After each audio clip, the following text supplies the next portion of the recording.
एक और तो भगवान को सब समदर्शी कहते हैं, और जब भगवान की लीलाएं हम सुनते हैं तो सरासर भगवान पक्षपात करते दिखते हैं। हमेशा दैत्यों को ही मारते रहते हैं प्रभु, और देवताओं का सरेआम खुल करके पक्ष लेते हैं। तो जब भगवान जब सरासर पक्षपाती है तो समदर्शी क्यों कहे जाते हैं? और यदि सचमुच समदर्शी हैं तो फिर पक्षपात क्यों करते हैं? कथम दैत्यान अवधीत, दैत्यों को क्यों मारते हैं?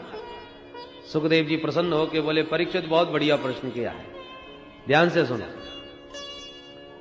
यही प्रश्न एक बार तुम्हारे दादाजी ने भी देवर्षि नारद से किया था। कब महाराज?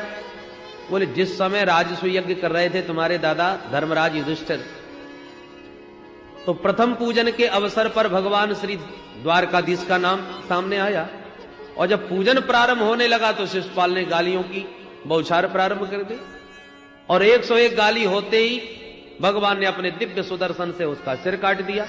उसके शरीर का तेज भगवान में विलीन हुआ सबकी आंखों के सामने। युधिष्ठिर जी महाराज ने तुरंत नारद जी को पूछ दिया, महाराज मरने के बाद जिसका तेज नारायण में समा जाए वो तो एक महान कोटि का कोई सिद्ध महापुरुष होता है, फिर इस दुष्ट शिशुपाल का तेज भगवान में कैसे समा गया? ये तो सरेआम गालियां दे रहा था भगवान को, फिर इसकी इतनी ऊंची गति कैसे हो गई? तब नारद जी ने कहा, धर्मराज युधिष्ठिर ध्यान से सुनिए,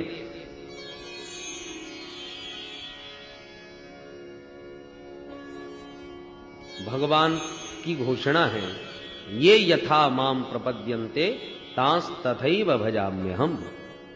जो भगवान को जिस भावना से भजता है भगवान उसे उसी भाव से स्वीकार करते हैं। जो मित्र बनाते हैं भगवान उनके मित्र बन जाते हैं, जो शत्रु बनाते हैं उनके लिए भगवान शत्रु बन जाते हैं।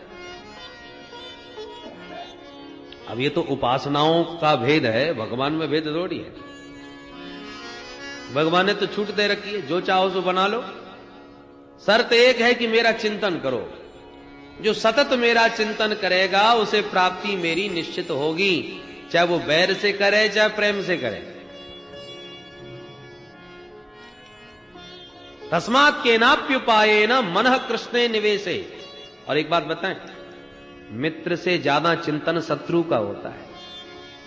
मित्र को तो जब चर्चा करोगे तब याद आएगी मित्र की, और शत्रु को भुलाना भी चाहोगे तब भी बार बार याद आएगा। मैं भूल नहीं सकता, उसने मेरे साथ ऐसा किया, वो मेरे से ऐसा बोला।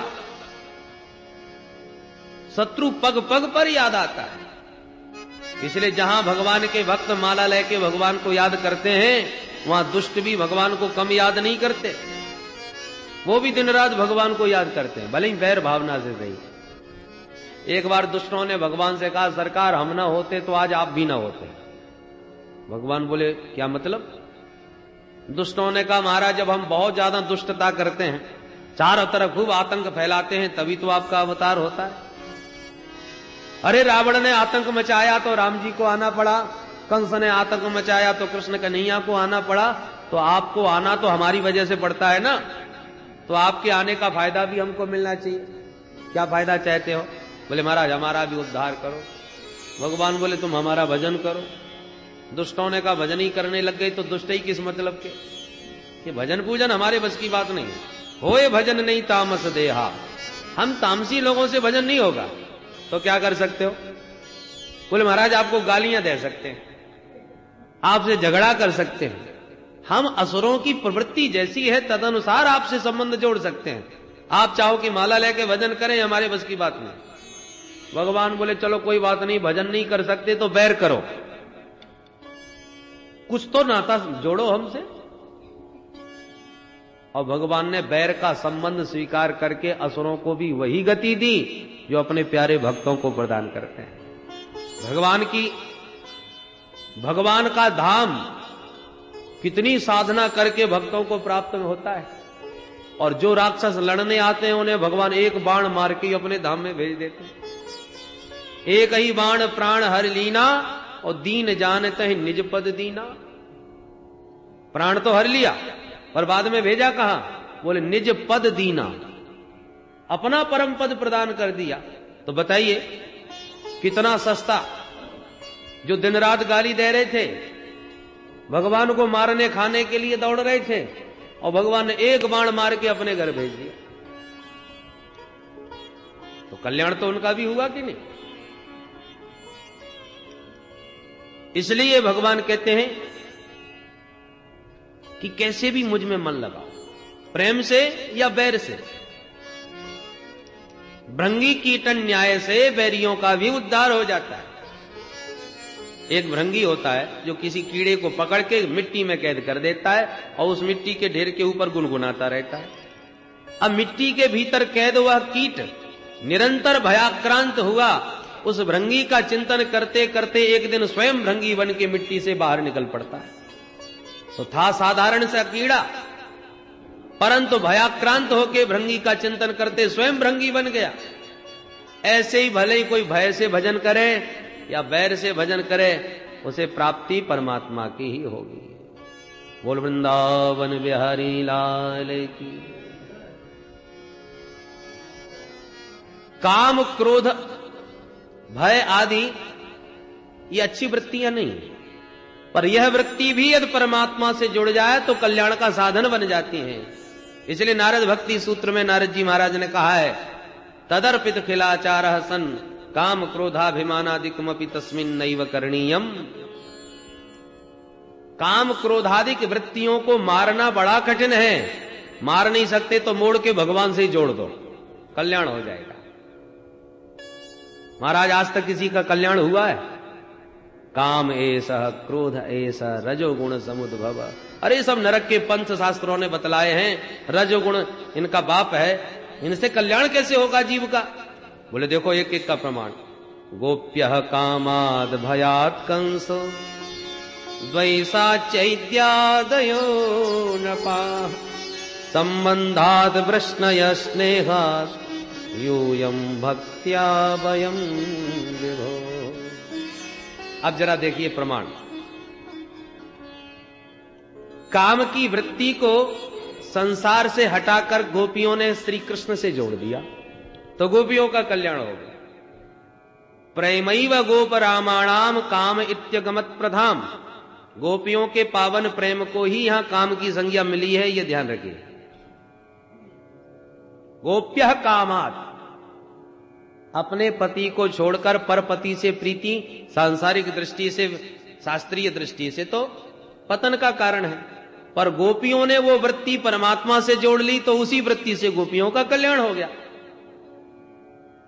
भयात कंस, कंस ने भय के द्वारा भजन किया।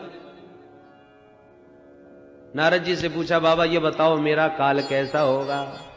नारद जी ने बता दिया, काला काला होगा, मुरली वाला होगा, घुंघराले बाल होंगे, पीतांबर ओढ़े होगा, देखने में छोटा ही होगा पर बड़ा ही खोटा होगा। और जब से नारद जी बता के गए तब से कंस का ये हाल हो गया कि उसे हर काली वस्तु से डर लगने लगा। भोजन में दाल में कहीं काला जीरा भी दिख जाए तो थाली फेंक देता है, आ गया कृष्ण। पानी पीते समय काली छाया जल में दिखे तो लोटा फेंक दे। सामने वाले से बात करते समय उसकी आंखों की कारी पुतरिया में काला कन्हैया नजर आता है। बताओ ऐसा भजन कौन कर सकता है? भय की वृत्ति ही भगवान से जुड़ी हुई है, इसलिए उस भयाक्रांत कंस को भी भगवान मिल गए। द्वैसा चैत्यादयो नपाः। शिषपाल का तो नियम है जब तक 100 गाली न सुना दे तब तक भोजन हजम नहीं होता। भगवान को चुन चुन के गाली देता था, पर उसका द्वेष संबंध परमात्मा से था, इसलिए उसका भी कल्याण हो गया।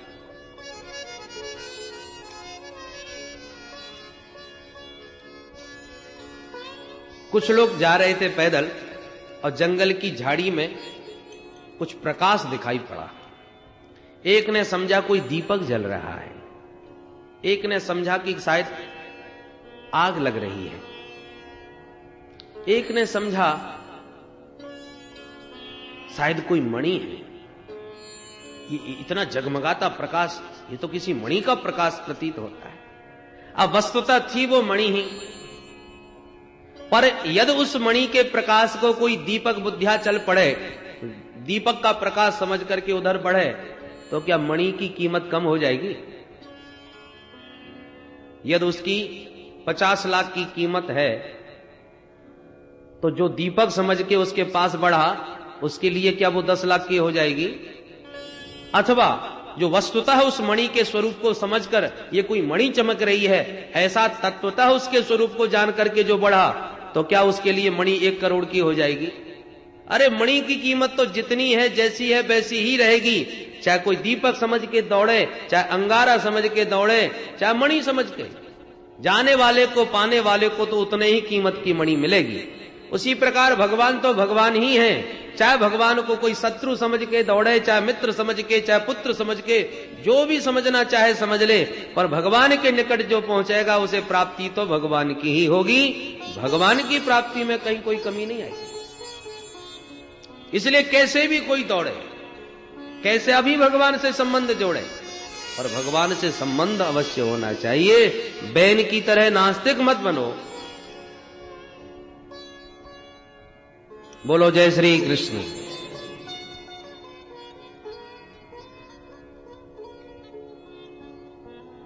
श्री सुखदेव जी से प्रश्न किया परीक्षित ने,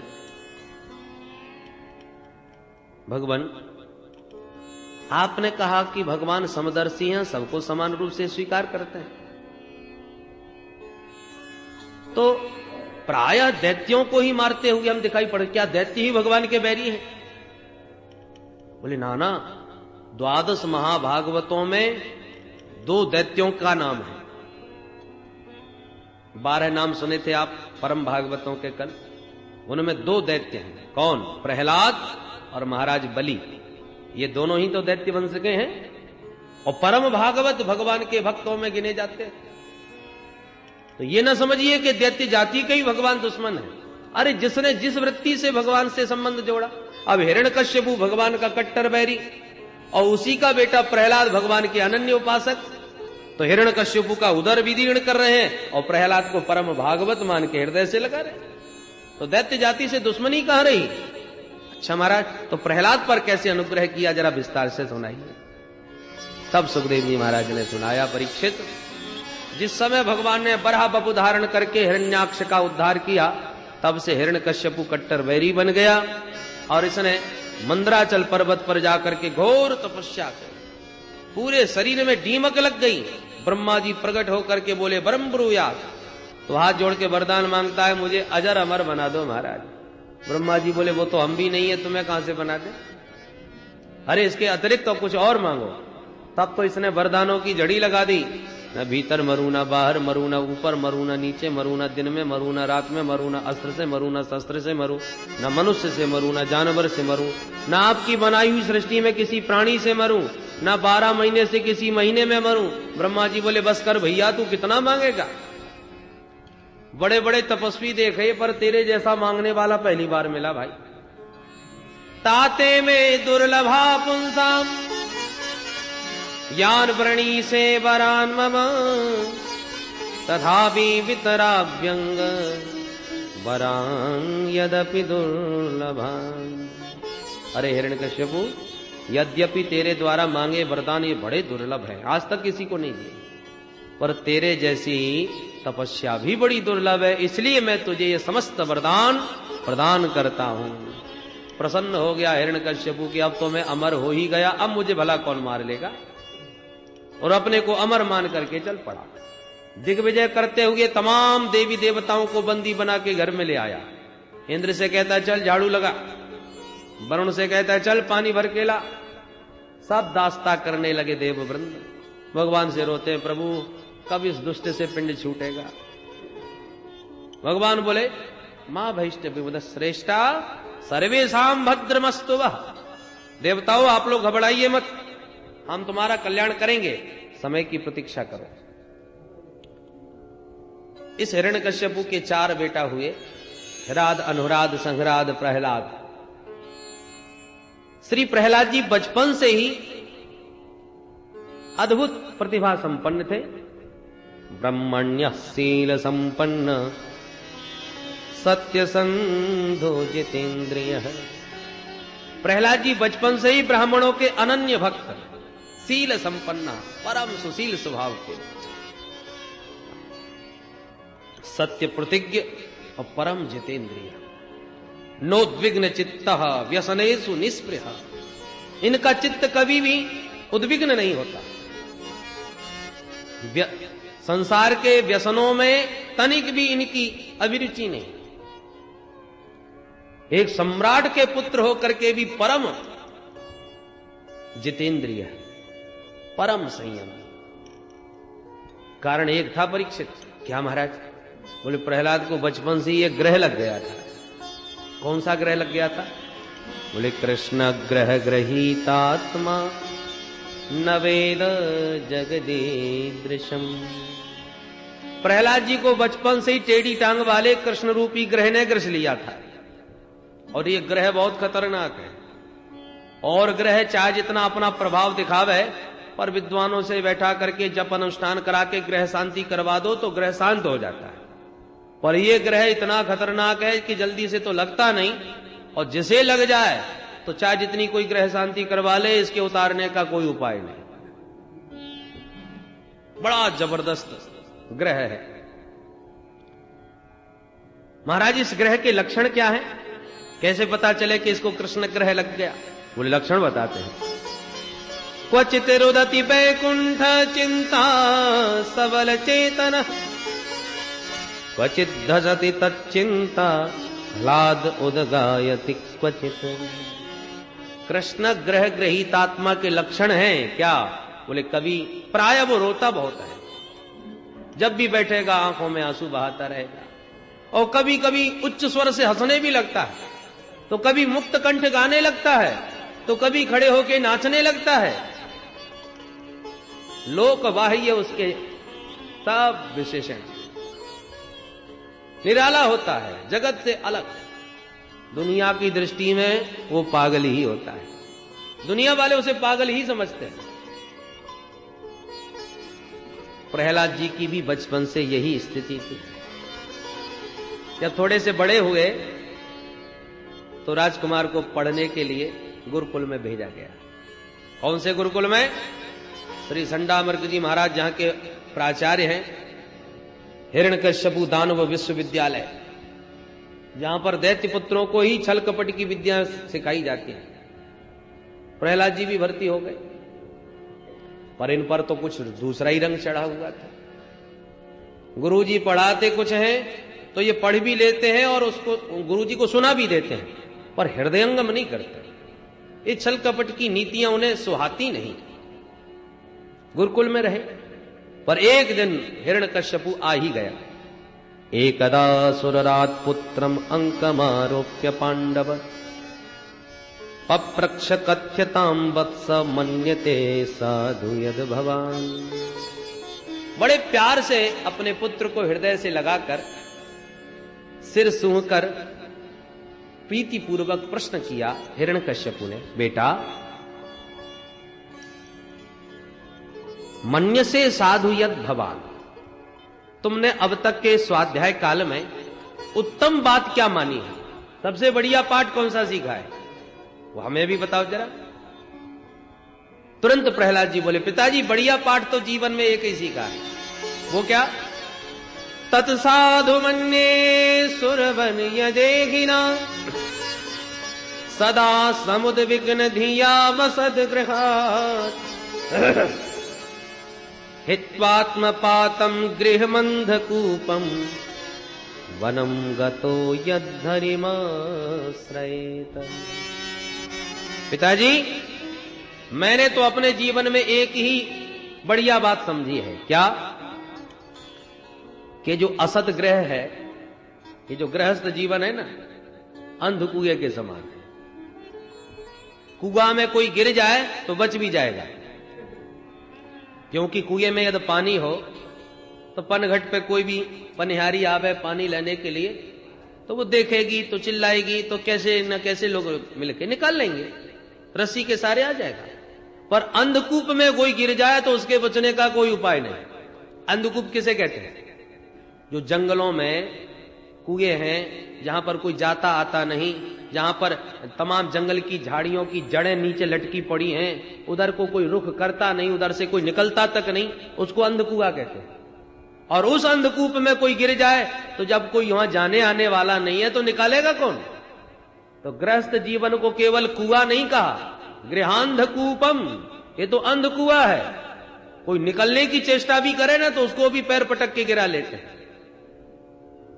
कोई घर में पहले तो वैराग्य होता नहीं, और कदाचित किसी को वैराग्य चढ़ बैठे, उसे ज्ञान हो जाए कि दुनिया सब असत है, ये संबंध सब अनित्य हैं, नित्य शाश्वत संबंध को जानने के लिए मैं अपना जीवन सार्थक करना चाहता हूं, ऐसी जिज्ञासा उनके मन में जागे और कहीं निकल पड़ा तो घर गृहस्थी वाले ही घेर लेते। अरे क्या होगा इन बच्चों का, देख रहे हो, तुम्हारे जाने के बाद सारा कारोबार ठप्प हो जाएगा, कौन संभालेगा इसको, ये सारी जिम्मेवारी तुम्हारी है और तुम बर्बाद करना चाहते हो अपने घर परिवार को।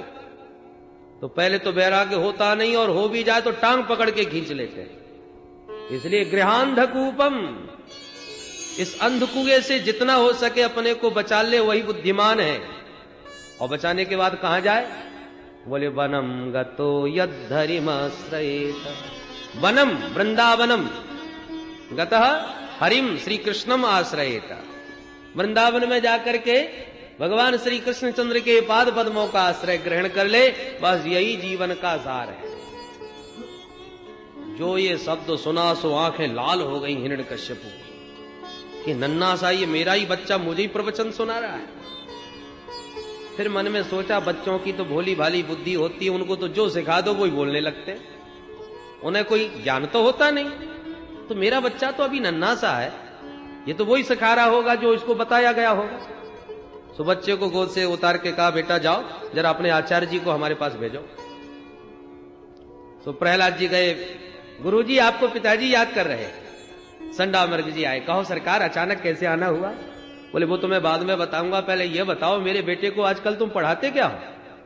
बोले सरकार आपने जो शिक्षा नीति निर्धारित की है हमारे यहां वही सब पढ़ाया सिखाया जाता है।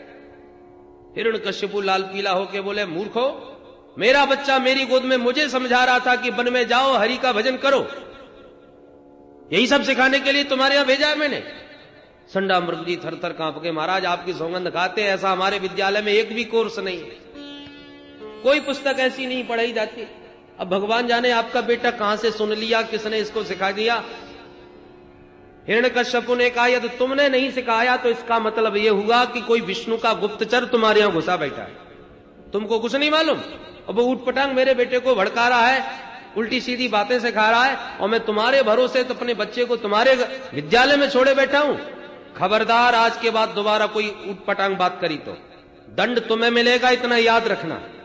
यूं डांट फटकार के हिरण्यकश्यपु तो चला गया। गुरुजी की धड़कन तेज हो गई। चलो पता लगाते, प्रहलाद से ही पूछते। सोचा कि बच्चों को एकदम डांट के पूछो तो बताते नहीं, प्यार से पूछने पर बता देते हैं। तो प्रहलाद को बुला के गोद में बैठा के बड़े प्यार से पूछा, वत्स प्रहलाद भद्रम ते सत्यम कथय मामृषा, बेटा तेरा खूब कल्याण हो गया, तू सच सच बता तेरी बुद्धि खराब किसने की है। ये ऊटपटांग बातें जो अपने पिताजी को तूने सुनाई, ये सब तेरे को किसने सिखाई। प्रहलाद जी हंस करके बोले, जय हो प्रभु, मैं उस परमात्मा की माया को प्रणाम करता हूं कि जो जीवों को कल्याण की बात कहे तो उस कल्याण की बात को कहने वाले को संसार के लोग उल्टी खोपड़ी वाला बताते हैं। धन्य है भगवान की माया का चमत्कार। जिसको सर्प काट लेना उसको कड़वा नीम भी मीठा लगने लगता है। भिन्न स्वाद, वस्तुतः वस्तु जिस स्वाद की है उससे भिन्न स्वाद आता है, इसका मतलब तुम्हारे अंदर बीमारी है। कड़वा नीम आपको मीठा लग रहा है और मीठी मिश्री कड़वी मालूम पड़ रही है, इसका मतलब तुम बीमार हो। संसार का विषय रूपी विषय में जो संलग्न है उनको भी सब जो रसमय परमात्मा है, रसो वही सह, वो कड़वे मालूम पड़ते हैं, फालतू के नजर आते हैं। और संसार के जो विस्तुल्य विषय हैं वो मीठे नजर आने लगते हैं, उनमें निरंतर भाग रहा है। ये भगवान की माया का ही तो रोग का लक्षण है। भगवान की माया रूपी रोग जैसे लगाए उसका यही हालत होता है। अब तो गुरु जी की आंखें और लाल हो गई। ए मूर्ख, तू हमसे पढ़ने आया है कि हमको पढ़ाने आया? लाओ तो मेरा डंडा, मैं इसकी अकल ठीक करूं। दैत्यों के चंदन जैसे वन में यह कांटे का पौधा कहां से पैदा हो गया? दैत्य चंदन वने जातोयम कंटक द्रुमः बहुत डांटा प्रहलाद जी को संडामर्ग जी ने। सुखदेव बाबा कहते हैं परीक्षित ये गुरु जी नहीं डांट रहे तो सदीनो राज सेवक। यहां संडामर्ग जी को गुरु जी नहीं कहा, राज सेवक कहा। मास्टर, मास्टर जी में और गुरु जी में बहुत अंतर होता है। गुरु जी वह है जो उचित हो, शास्त्र सम्मत हो, उसे निर्भीक हो करके शिष्य को समझावे और पढ़ावे। और मास्टर जी वह है कि भले ही वो गलत है, इतिहास गलत हो या साहित्य गलत हो, अनुचित हो या उचित, इससे हमें मतलब नहीं, पर सरकार ने जो शिक्षा निर्धारित किया वही हमें पढ़ाना है। या सरकार ने प्रतिबंध लगा दिया ये गा माने गणेश पढ़ाना बंद करो, सांप्रदायिकता फैल सकती है, तो क्या पढ़ाए? बोले गा माने गधा। अब गधा पर किसी को आपत्ति नहीं, गणेश जी से आपत्ति हो जाती है। तो सरकार का रुख देख करके उचित अनुचित कुछ भी जो सरकार कहे वही सिखाया जावे, वो मास्टर जी। तो ये लोग तो राज सेवक हैं, हिरण्यकश्यपु के कर्मचारी हैं, जो राजा का आदेश है वही पढ़ाना पड़ रहा है। समय बीता और एक बार संडामर्ग जी प्रहलाद जी को घर छोड़ने आए। प्रहलाद को देखकर माता कयाधु ने बड़ा सुंदर स्नान आदि से निवृत्त करा करके श्रृंगार किया प्रहलाद का। और मातृमृष्ट मलंकृतम, मां कयाधु के द्वारा समलंकृत होकर सुसज्जित होकर प्रहलाद जी पिताजी से मिलने गए। अपने बेटे को देखते ही हिरण्यकश्यपु ने तुरंत उठा के अंक में हृदय से लगा लिया। प्रहलाद जी चूंकि परम भागवत हैं, इसलिए उनके स्पर्श मात्र से हिरण्यकश्यपु रोमांचित हो जाता है। प्रहलाद को हृदय से लगा लिया और बड़े प्रेम से फिर वही प्रश्न कर दिया, बेटा जरा बताओ तो अब तक तुम्हारे गुरुजी ने सबसे बढ़िया पाठ कौन सा याद कराया? प्रहलाद जी गुरुजी की तरफ देखने लगे। सुन रहे हो गुरुजी, हमेशा बढ़िया बात पूछते हैं और हमेशा घटिया बात सुनना चाहते हैं। अब बढ़िया पूछ रहे हैं तो बढ़िया ही बोलूंगा। पिताजी अब तो मैंने बढ़िया बढ़िया 9 बातें सीख ली। अच्छा, लगता है 9 प्रकार की कोई नई नई नीतियां सीख के आया होगा, बताओ। और प्रहलाद जी सुना बैठे भगवान की नवदा भक्ति।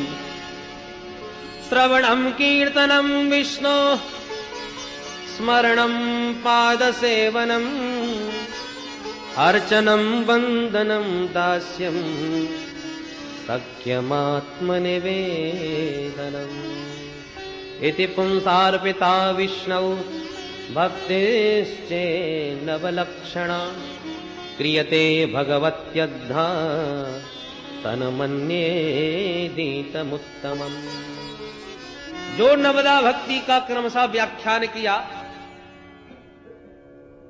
सुन करके आंखें लाल हो गई, तलवार निकाल ली और गुरुजी के गर्दन पर धर दी हिरण्यकश्यपु ने।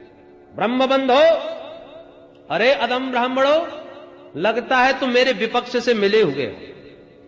तुमने जानबूझ के मेरे बेटे की बुद्धि खराब की है। कल इसने एक बात बोली थी, आज 9 बातें सिखा रहा है। इसका मतलब उत्तरोत्तर इसकी विद्या का विकास हुआ है, तुमने कोई ध्यान नहीं दिया, तुम जीवित नहीं बचोगे। अब तो संडामर्ग जी थर थर कांपे हैं।